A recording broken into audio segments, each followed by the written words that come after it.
우리가 살고 있는 현대 사회의 큰 특성 중에 하나가 다변화 시대라는 것입니다. 우리가 지금 살던 이 시대의 흐름과 변화가 우리가 과거의 역사에서 경험했던 것보다 훨씬 더 빠른 그런 변화의 시간 속에서 우리가 살아가고 있습니다. 사실 코로나 팬데믹 현상으로 인해서 그 변화는 더욱더 앞당겨졌지만 전문가들에 의하면 이미 몇 년 전부터 이런 언택트 시대, 비대면 시대에 그런 도래할 것이다를 미리 이렇게 얘기한 사람들이 있었습니다. 그러니까 코로나 팬데믹으로 인해서 그러한 변화가 몇 년 앞당겨졌다라는 것이죠. 그런데 사회가 이렇게 빠른 속도로 변하고 사회의 모든 분야에서 무한 그런 경쟁들이 심해지면서 부차적으로 생긴 현상이 있습니다. 그것은 바로 스트레스예요. 스트레스. 요즘 주변 사람들을 보면 걱정과 근심과 스트레스로 인해 고통받는 분들이 참 많이 계십니다. 또한 지나친 경쟁과 스트레스로 인해서 몸도 아프고 또 마음도 아픈 그런 증상들이 점점 더 많아지고 있습니다. 그래서 몇 년 전부터 유행처럼 많이 쓰이고 있는 단어가 힐링이라는 단어예요. 힐링. 그래서 각종 미디어에서도요, 힐링이라는 말을 유행처럼 사용하고 있습니다. 그래서 어떤 음식을 먹어도 힐링이 되는 음식이다. 어떤 좋은 장소에 가도 보기만 해도 힐링이 된다. 이런 말들 사실은 그 전에는 쓰지 않았던 말인데 몇 년 전부터 최근 들어 많이 쓰고 있는 단어가 되었습니다. 그렇다면 왜 이 힐링이라는 말이 유행처럼 이렇게 되었을까요? 그만큼 이 사회가 힐링을, 그 치유를 요구하는 시대가 되었다라는 겁니다. 다시 얘기하면 몸과 마음이 아픈 사람들이 많아지고 있다라는 것입니다. 그래서 그들에게 육체적으로 뿐만 아니라 정신적으로도 이 힐링이 많이 필요한 거예요. 사실 교회도요, 이런 사회적인 현상과 전혀 무관하지 않습니다. 교회에도 세상에서 지치고 힘들고 피곤해하고 힐링이 필요한 사람들이 점점 더 많이 오고 있습니다. 그런데 안타까운 현상은 뭡니까? 세상에서 상처 입은 자들이, 정말 치유를 필요로 하는 자들이 교회로 들어와서 교회에서 또 다른 상처를 만들어낸다라는 겁니다. 왜 그럴까요? 자신의 상처가 온전히 치유되어야 자신의 주변의 어떤 부정적인 말과 부정적인 반응에 대해서 상처를 안 받아요. 그런데 아직 그것이 완전히 해결되지 않은 연약함 가운데 있는 자들이 많이 있기 때문에 주변에 그런 상처를 주는 요소들로 인해서 또 다른 큰 상처를 만들어내고 그 안에 아픔들이 있는 그러한 안타까운 현상들이 일어나고 있다라는 겁니다. 그런 면에서요, 오늘 본문에 나오는 이 아들람 동굴을 생각해 보면 정말 상처가 많은 사람들만 모였습니다. 상처 입은 사람 몇 사람만 있어도 그 조직에서 참 조심스러워지잖아요. 왜냐하면 내가 이런 말을 했을 때 상처 입으면 어떡하나, 이런 말이 있어서 조심하게 되는데, 아들람굴에 모인 사람 400명은 다 상처가 있는 그런 사람들만 모였던 겁니다. 그렇다면 하루라도 조용할 날이 있었을까요? 맨날 같이 싸우고 지지고 볶고 그러다가 그 단체에서 나오고 그런 일이 많이 있었을까요?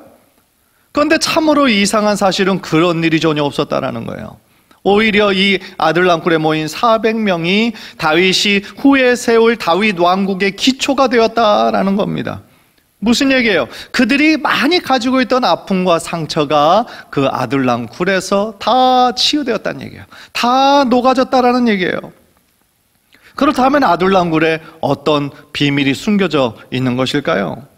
오늘 본문을 통하여서 우리가 아들람굴에서 어떠한 일이 이루어졌을까 또한 우리가 생각해 보면서, 또한 그 아들람굴의 리더로 있었던 그 다윗의 신앙의 모습을 우리가 살펴보면서 우리가 은혜 받고 또한 우리가 더욱더 하나님을 더욱 의지하는 굳건한 믿음으로 성장하게 되는 귀한 은혜가 있기를 주님의 이름으로 간절히 축원합니다. 제일 먼저 우리가 살펴보아야 하는 것은요, 아둘람굴에 모인 사람들의 어떤 배경입니다. 왜 그렇게 많은 사람들이 아둘람굴에 모였을까요? 요즘 말로 다윗이 그 사람들을 부른 것이 아닙니다. 공개 모집한 것이 아닙니다. 사실 공개 모집했다면 사람들이 갈 이유가 더더욱 없겠죠. 왜냐하면 그곳이 어디입니까? 동굴입니다. 동굴. 동굴에 어떤 편의시설이 있었겠습니까? 뭐 침대가 있었겠습니까? 전기가 있었겠습니까? 그러니까 저들이 매일매일 먹을 그 양식도 사실은 어떻게 조달했겠습니까? 그러니까 동굴은 정말 너무너무 불편하고 열악한 곳입니다. 그런데 그러한 곳에 사람들이 하나 둘 모여들기 시작했는데 그 무리가 400명이나 되는 사람들이 모였다라는 거예요. 참 신기한 일이죠. 그러면 어떤 종류의 사람들이 그렇게 모였을까요? 1절과 2절을 보니까 크게 보면 네 부류의 사람들이 아둘람굴에 모였습니다. 첫 번째 그룹은 다윗의 형제와 아비의 온 집안들이었어요. 사실은 이것은 너무나 이해가 됩니다. 왜냐하면 다윗과 사울의 관계가 좋았을 때는 이들도 거기에서 살기가 너무 편하고 좋았겠죠. 그런데 다윗과 사울의 관계가 틀어지고 멀어지게 되면서 다윗이 이제 도망자의 신세가 되지 않습니까? 그러니까 다윗이 도망가면 이 사울왕의 입장에서 봤을 때는 분명히 아비의 집이나 친척 집이나 어디 들어올 몰래 거기에 잠입하고 있을 가능성이 있으니까 그때부터 군사들을 보내지 않았겠습니까? 그래서 군사들을 보내서 이렇게 감시하고 위협하는 그런 체제 속에서 살았을 거예요. 그러니까 그들은 이 다윗의 그 가족이고 친척들이라는 이유로 그 어려움을 당하니까 당연히 그 자리에서 떠나고 싶었겠죠. 그래서 그들이 제일 먼저 다윗을 찾았습니다. 다윗을 찾은 아둘람 동굴에 모였던 거예요. 두 번째 그룹의 사람들은 환난당한 모든 자들이었어요. 그러니까 사울의 정치 치하 밑에서 얼마나 많은 사람들이 고통 가운데 신음하고 있었겠습니까? 그래서 그런 사람들, 환난당한 자들이 또한 그곳에 모였어요. 세 번째 부류의 사람들을 보니까 빚진 자들이 모였어요. 빚진 자들. 그런데 열왕기 하를 살펴보니까요, 이것은 그 빚진 자들이 있었다라는 것은 사울 왕의 잘못된 경제 정책으로 인해서 당시에도 고리대금업자들이 그렇게 기승을 부렸다라는 거예요. 그래서 고리대금업자의 그들의 돈을 다 빼앗기고 너무나 그냥 터무니없는 그런 고금리로 삶이 이루어지지 않으니까 그 사람들이 또 이렇게 다윗을 찾았다라는 것이죠. 그러니까 세상에서 욕심을 부리다가 과욕 때문에 빚을 지고 도망간 사람들이 아니라 사울의 잘못된 정책으로 인해서 어쩔 수 없이 빚을 지게 된 사람들이 또 이 다윗이 있던 아둘람 동굴을 찾았다라는 겁니다. 네 번째 부류의 사람들은요, 마음이 원통한 자들이 모였다라는 거예요. 원통한 자들. 이 문자적으로 좀 해석해 보니까 영혼의 쓰라림을 당한 자들이라는 거예요. 영혼의 쓰라림을 당한 자들.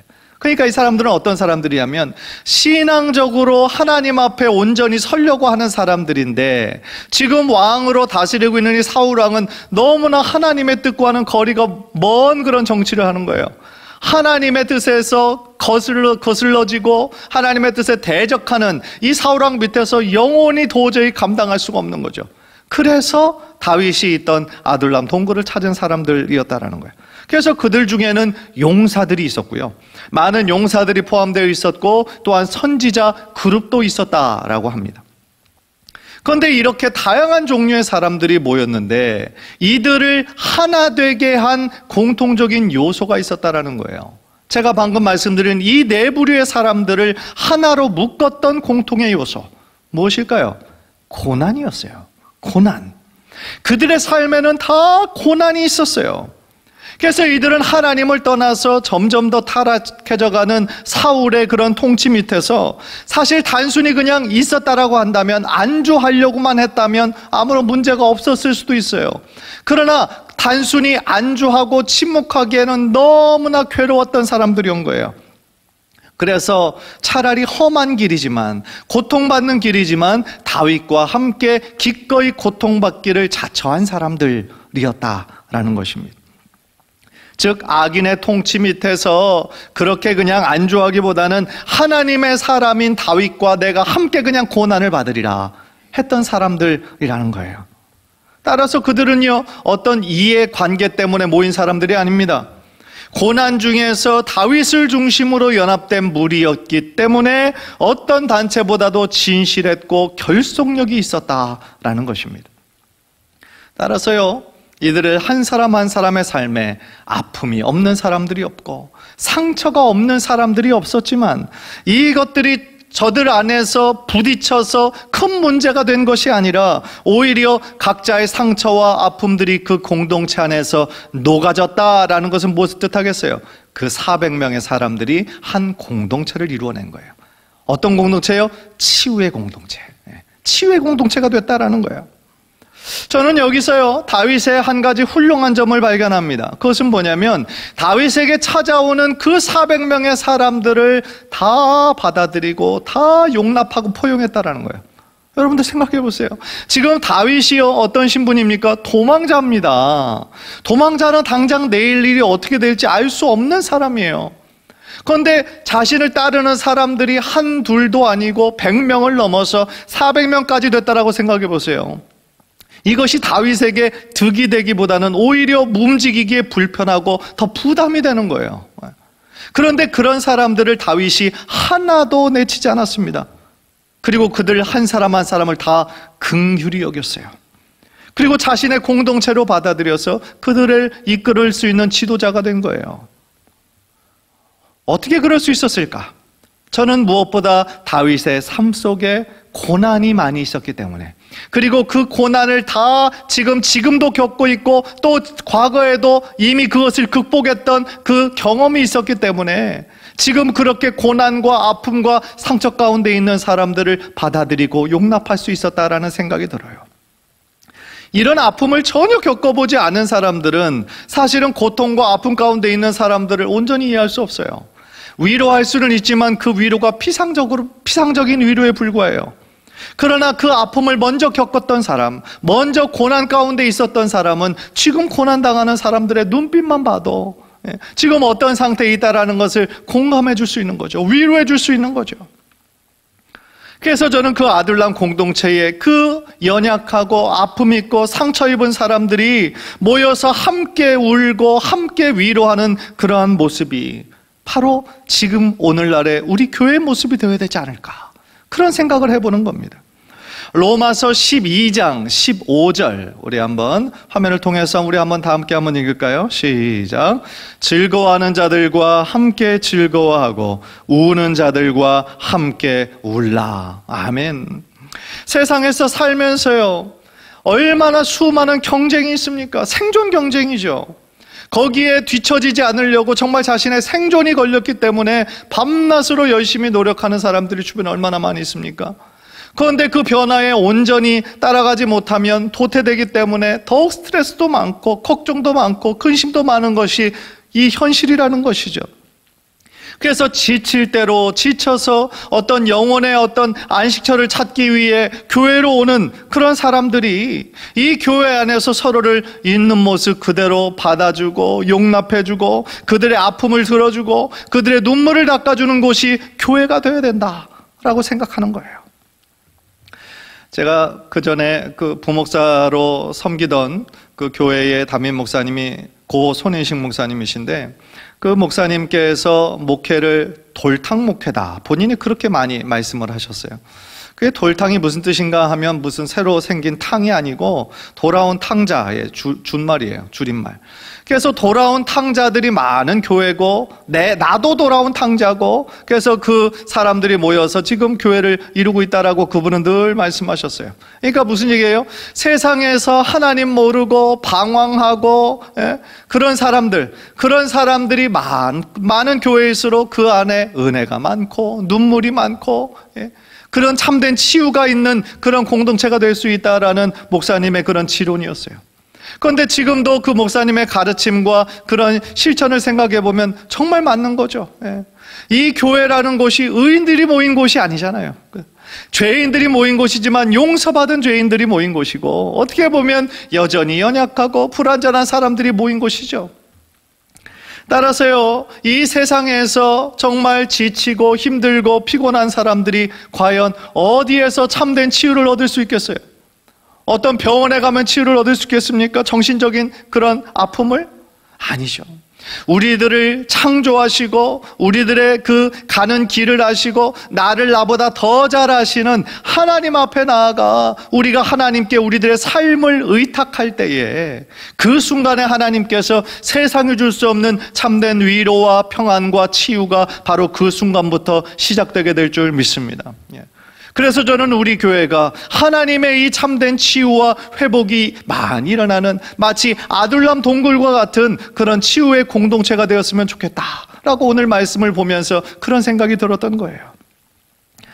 정말 이제는 더 이상 교회 안에 상처와 상처가 부딪혀서 또 다른 상처를 만들어내는 곳이 아니라 먼저 은혜를 받은 자들이, 먼저 하나님의 치유함을 받은 자들이 아직 그러지 못한 좀 미성숙한 사람들을 기다려주고 용납해주고 품어주고 좀 기도해주고, 그런 공동체가 되어서 우리 교회 안에서 진정으로 하나님께서 기뻐하시는 온전한 치유와 회복이 많이 일어나는 축복의 공동체가 되기를 주님의 이름으로 간절히 축원합니다.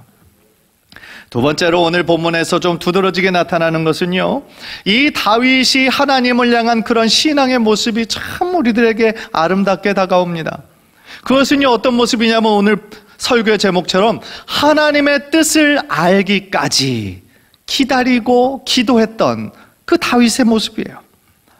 다윗이요, 아들람 굴에 모여든 사람이 400명입니다. 그러니까 마음을 어떻게 먹느냐에 따라 이 400명을 자신의 목적으로 세력화할 수 있어요. 그렇죠? 세력화할 수 있습니다. 그래서 사울 왕에게 대적하는 그러한 사람들 군사로 만들 수 있어요.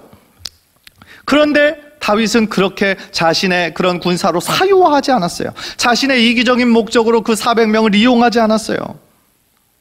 3절을 보니까요, 이 다윗이 이 어려운 위험한 상황 가운데 있으니까 자신의 부모를 그래도 좀 안전한 곳으로 모시고 싶었던 마음이 있었던 것 같아요.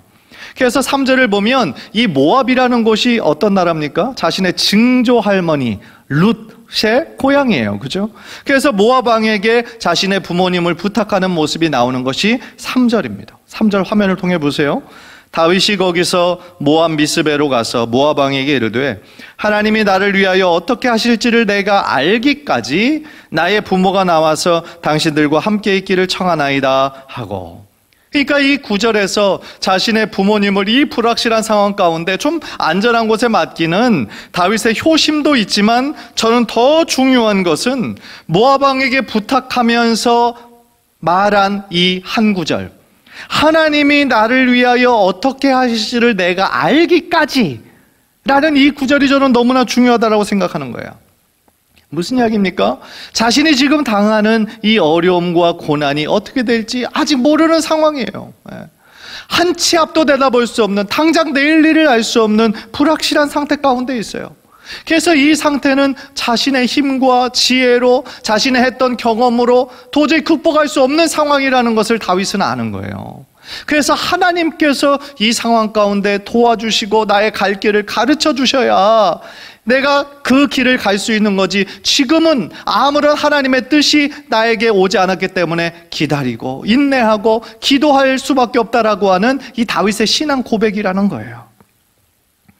다윗이 쓴 시편에서는요, 언제나 하나님을 향한 그의 진실한 신앙 고백이 나오는데 하나님이 나의 힘이 되어주신다는 거예요. 오늘 기도해 주신 장로님도 딱 이 시편을 인용하시더라고요. 시편 18편 1절에 나의 힘이 되신 여호와여 내가 주를 사랑하나이다. 나의 힘이 되신 여호와여, 무슨 얘기예요? 나의 힘의 근원이 하나님께 있다. 나의 힘으로는 제한적일 수밖에 없으니 나의 힘의 근원이 되시는 분은 하나님이십니다 라고 지금 고백하는 거 아니겠습니까? 따라서 지금 도망자예요. 당장 어떻게 될지 몰라요. 그러나 그런 현실이었지만 다윗에게는 오직 하나님이 나의 힘이 되어주시고 피난처가 되어주시고 요새가 되어주신다라는 신앙의 고백이 있었다라는 거예요. 저는 오늘 이 다윗의 하나님을 향한 신앙 고백을 살펴보면서 오늘날 우리들의 모습 가운데 혹시나 하나님의 뜻이 분명하지도 않는데 우리가 그냥 몇 번 기도하고 그냥 지레 짐작해서 아유 하나님의 뜻이 이럴 거야 라고 생각해서 내가 원하는 쪽으로 그냥 한 적은 혹시 없는가? 여러분들에게 묻고 싶어요. 자신이 보기에 이미 마음으로는 결정했어요. 그런데 하나님께 기도는 몇 번 했지만 하나님의 명백한 뜻이 없음에도 불구하고 에이 이렇게 하는 것이 하나님 뜻일 거야 라고 생각했던 적은 혹시 없으신지 묻고 싶어요. 여러분, 하나님의 뜻을 우리가 모를 때는, 내가 정말 중요한 선택을 해야 되는데 하나님의 뜻이 아직 모를 때는 어떻게 해야 합니까? 그때는요, 하나님께서 침묵하시는 것처럼 보일 때는 내가 그냥 이쪽이든 저쪽이든 아이 하면 된다 이러면 안 되는 것이죠. 우리는 계속해서 하나님의 선명한 뜻을 기다리면서 겸손한 마음으로 그 기도의 자리를 지켜야 하는 것이 하나님의 그때를 향한 뜻인 것이죠. 그런데 자신의 뜻을 마치 하나님의 뜻이라고 합리화해서 그거를 무리하게 진행을 하면 그 결과를 어떻게 감당하겠느냐는 것이죠. 중요한 거는요, 이 지금 다윗이 자신이 원하지도 않는 참 억울한 상황 가운데 있는 거죠. 왜 도망자의 신세를 살아야 됩니까? 사실은 왜 하나님이 이런 고난을 주시는지 참 모르는 상황 가운데 있음에도 불구하고 다윗은 그것을 자신의 뜻으로 자의적으로 해석하지 않고 하나님의 뜻이 어디에 있을까? 언제까지일까? 하나님께 겸손함으로 기도하는 삶을 살았다라는 거야. 따라서요, 우리들에게 어떤 고난, 알 수 없는 그런 고난이 우리들에게 주어질 때 우리는 크게 한 두 가지 정도로 생각해 볼 수 있어요. 하나님께서요, 우리들에게 때때로 고난을 주시는 것은 우리가 지금 걸어가는 이 길이 정말 잘못된 길이 아닌가? 혹시 내가 어떤 하나님 앞에 죄를 범한 것은 없는가? 그것을 하나님께서 깨닫게 하시기 위해서 고난을 주실 때가 있어요. 그래서 우리가 하나님의 뜻을 쫓지 않고 그냥 내가 원하는 세상의 뜻을 쫓았을 때 하나님께서 책망하실 때가 있는 거죠. 그래서 우리는요, 제일 먼저 어떤 고난, 어려운 일이 닥쳤을 때 제일 먼저 해야 하는 것은 뭡니까? 우리 자신을 잘 돌아보아서 하나님 앞에 혹시 내가 범죄한 것은 없는지, 하나님의 길을 내가 잘 따라가고 있는지 하나님께 기도로 물어야 하는 것이 첫 번째죠. 그리고 두 번째로는요, 어떤 특별한 내가 범죄함이 없음에도 불구하고 하나님께서 이런 고난을 주신다라고 생각하면 그 고난은 거의 다 뭡니까? 그것은 하나님의 백성을 훈련하시기 위한 믿음의 시험이 될 수 있어요. 연단하시기 위한 시험이에요.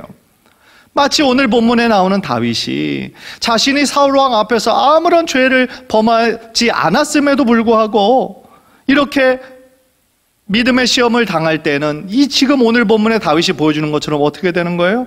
믿음으로 인내하는 거예요. 하나님의 선명한 뜻이 나오기까지 믿음으로 인내하고 그 시간을 감내하는 것입니다. 왜냐하면 그 시간을 통하여서 우리 마음에 있던 조금이라도 있었던 불순물이 다 빠지는 거고요. 눈에 보이는 세상을 의지했던 어떤 사람을 의지했던 나의 마음이 이제는 하나님만 향할 수 있는, 하나님께로 집중할 수 있는 그러한 신앙으로 회복되기를 하나님께서 원하시기 때문이다라는 것입니다. 그래서 욥기를 보면 욥의 고백처럼 뭐라고 얘기하냐면 그 고난의 시간을 통해서 우리를 정금과 같이 만들 것이기 때문이다라는 것이죠. 욥기 23장 10절 유명한 구절인데요, 우리 한번 화면을 보면서 다 함께 한번 읽겠습니다. 시작. 내가 가는 길을 그가 아시나니 그가 나를 단련하신 후에는 내가 순금같이 되어 나오리라. 아멘. 저는 그런 면에서 코로나 팬데믹을 생각할 때 하나님의 훈련 기간이구나, 하나님께서 우리들에게 허락하신 하나님의 믿음의 훈련 기간이구나라는 생각이 강하게 들어요. 지금 전 세계적으로 얼마나 많은 사람들이 신음하고 고통 가운데 있습니까? 그런데 이 시간이 전 세계적으로 큰 도전이 되고 힘든 시간이지만 하나님께서는 분명히 이 시간을 통하여 우리들에게 말씀하고자 하시는, 하나님께서 가르치고자 하시는 하나님의 선한 뜻이 있다는 것이죠. 무엇보다도 하나님보다 우리가 더 의지하고 더 좋아하고 따르던 것들이 있다면 그런 것들을 철저하게 내려놓고 회개하고 이제 우리의 창조자 되신, 우리의 인도자 되신 하나님의 선한 뜻만을 붙잡고 나아가기를 하나님 원하시는 그 마음이 있다고 저는 생각을 합니다. 무엇보다도 이 시간을 통하여서 우리 믿는 자들이 더욱더 기도의 자리, 더욱더 믿음의 시험을 잘 통과했을 때 하나님께서는 이 모든 것들이 통과한 후에 예비된 자에게, 준비된 자에게, 기도한 자에게 더 큰 은혜와 더 큰 축복을 하나님께서 풍성하게 내리실 줄 믿습니다. 저는 그런 면에서 우리 귀한 성도들이 이 어려움의 시간에 더욱더 기도의 자리, 예배의 자리에 우리가 집중하여서 언젠가 이 모든 믿음의 시험이 끝났을 때 하나님 앞에 칭찬 듣고 크게 축복받는 우리 동안의 가족들 모두 되시기를 주님의 이름으로 간절히 축원합니다. 사랑하는 성도님들, 우리의 삶에, 우리의 머리로는 알 수 없는 일들 때때로 만나요. 그리고 그 고난의 시간이 금방 지나지 않고 계속될 때가 있어요. 우리는 그때 오늘 이 다윗이 보여준 신앙의 태도처럼 하나님께서 나를 위하여 어떻게 하실지를 늘 물으며 늘 하나님께 기도하며 그 뜻을 보여주실 때까지 그 기도의 자리를 놓지 않으시는 우리 귀한 주의 성도들 모두 되시기를 주님의 이름으로 간절히 축원합니다. 마지막으로요, 우리가 오늘 이 다윗에게서 본받을 수 있는 점은 뭐냐면 선지자를 통해 계시된 하나님의 뜻에 전적으로 순종했다라는 거예요. 제가 방금 전에 하나님의 뜻이 알기 전까지 다윗은 기다리고 기도했다 그랬어요. 그런데 5절을 보니까 드디어 선지자 갓이 하나님의 말씀을 전합니다. 그런데 그 말씀을 듣고 전적으로 순종했는데 그 다윗의 공동체를 향한 하나님의 뜻이 뭐였냐면 그 요새를 나와서 아둘람 굴을 나와서 다시 위험 속으로 들어가라는 것이었어요. 여러분들 5절을 보세요. 선지자 갓이 다윗에게 이르되 너는 이 요새에 있지 말고 떠나 유다 땅으로 들어가라.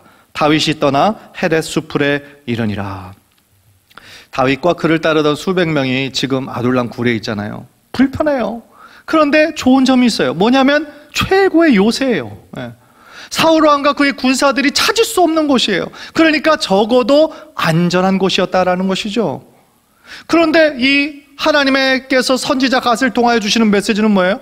안전한 곳을 나와서 다시 너희들이 나왔던 위험 속으로, 위험 한가운데 속으로 다시 들어가라는 거예요. 어떻게 보면 참 이해할 수 없는 명령이죠.